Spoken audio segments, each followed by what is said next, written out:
আসসালামু আলাইকুম বিহার, সবাইকে অনেক অনেক স্বাগত জানিয়ে ভিডিওটি শুরু করছি। তো ভিডিওটি তাদের জন্য যারা আসলে 18তম শিক্ষক নিবন্ধন ভাইবা পরীক্ষা দিয়েছেন এবং সামনে যাদের ভাইবা এবং যারা ষষ্ঠ গণবিজ্ঞপ্তিতে আবেদন করবেন।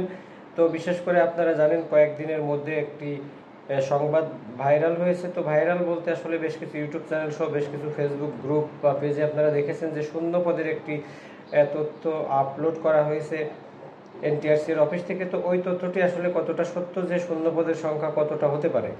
তো আপনারা সবাই জানেন যে বরাবরই কিন্তু এমন হয় যে এনটিআরসি কিন্তু তাদের ওয়েবসাইট আপডেট করে এবং ওই ওয়েবসাইট আপডেট করার সময় কিছু কিছু তথ্য কিন্তু ওরা ওপেন করে দেয় এবং পরক্ষণে সেই তথ্যটি আবার হাইড করা হয়। তো এইভাবেই আমরা বিশেষ করে যারা সবসময় এই ওয়েবসাইট ঘাটাঘাটি করি, তো তাদের চোখে অনেক সময় পড়ে এবং অনেকেই স্ক্রিনশট দিয়ে রাখে বা বেশ কিছু সময় থাকে যে ওয়েবসাইটে ঢুকে দেখা যায় তো সেখানে প্রায় শূন্যপদ 1,07,000+ বা তার বেশি শূন্যপদ দেখানো হয়েছে। তো অনেকে আপনারা বলা বলি করছেন যে তথ্যটি আসলে ফেক বা তথ্যটি আদৌ সত্য না, বা এটা পঞ্চম গণবিজ্ঞপ্তির শূন্যপদ দেখানো হচ্ছে। তো আসলে বিষয়টা সেরকম না। বিষয়টা এরকম যে যেহেতু শূন্যপদ তারা নিয়েছে এবং প্রায় 3 বছরের শূন্যপদ নিয়েছে, তো আমাদের এই ষষ্ঠ গণবিজ্ঞপ্তিতে শূন্যপদ থাকবে মূলত 31 ডিসেম্বর 2024 সাল পর্যন্ত, অর্থাৎ 25 সাল থেকে যে শূন্যপদগুলো হবে সেই শূন্যপদগুলো কিন্তু থাকবে না। তো যদি আসলে সত্যি সত্যি এই মোট শূন্যপদের গণবিজ্ঞপ্তি দিতে হয় তাহলে কিন্তু 1.5 থেকে 2 লাখ শূন্যপদ হবে।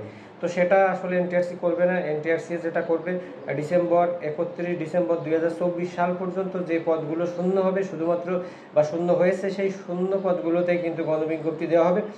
তো আমি আগেও বেশ কিছু ভিডিওতে আপনাদের বারবারই বলেছিলাম যে শূন্যপদ 1 লাখের বেশি হবে, 1 লাখের বেশি হবে। তো সত্যি সত্যিই বিষয়টা সেরকমই। তো আসলে ওয়েবসাইটটা যদিও এখন আর পাওয়া যাচ্ছে না, তবে এটা সত্যই যে শূন্যপদ আপনার 1 লাখ প্লাস হবে।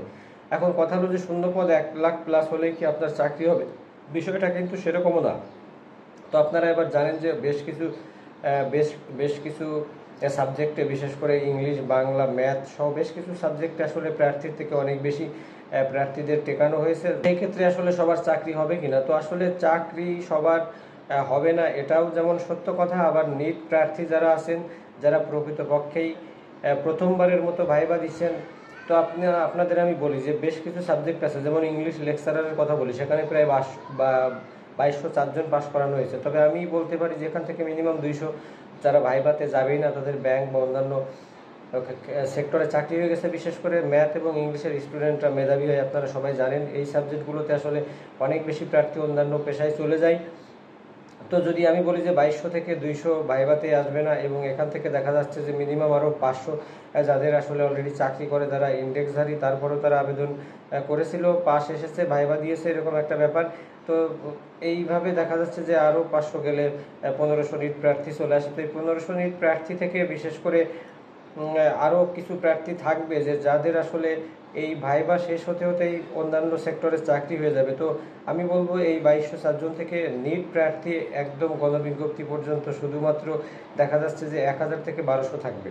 তো সেই ক্ষেত্রে যদি আসলে মাদ্রাসা, কারিগরি সব কিছু দিয়ে লেকচারার পদ যদি 600 বা 700টি পদ হয়, তো মোটামুটি নিট প্রার্থী সবারই কিন্তু চাকরি হয়ে যাবে। কিছু প্রার্থী থাকবে যে যাদের চাকরি হবে না, তাদের ব্যাড লাক মেনে নিতে হবে।